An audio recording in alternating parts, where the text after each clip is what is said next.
గోధుమ నూక సేమియా వేసి మసాలా ఉప్మా చేస్తారు తెలుసా?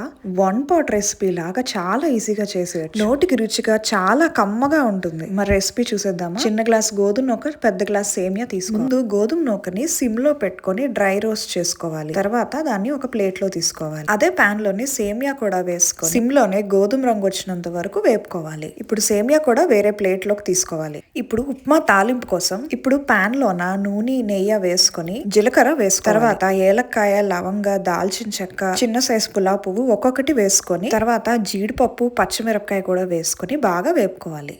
జీడిపప్పు కొంచెం ఎరుపు వచ్చాక వెజిటబుల్స్ వేసుకోవాలి. నేను ఇక్కడ ఆనియన్, క్యారెట్, పొటాటో, క్యాప్సికమ్ ఇంకా టొమాటో కూడా వేసుకున్నాను. నచ్చితే పచ్చి బఠానీలు కూడా వేసుకోవచ్చు. తర్వాత తగినంత సాల్ట్ వేసుకొని, పసుపు వేసుకొని కొంచెం బాగా కలుపుకొని మూత పెట్టుకొని కుక్ చేసుకోవాలి. 5 minutes కి వెజిటబుల్స్ అన్ని హాఫ్ కుక్ అవుతాయి. ఇప్పుడు ఒకసారి మిక్స్ చేసుకొని నీళ్లు వేసుకోవాలి. సేమియాకి 1:2, గోధుమ నూకకి 1:4 రేషియోలో ఇక్కడ వాటర్ వేసుకుంటాం. వాటర్ వేయగానే సేమియా కూడా వేసుకొని కలుపుకొని మూత పెట్టుకోవాలి.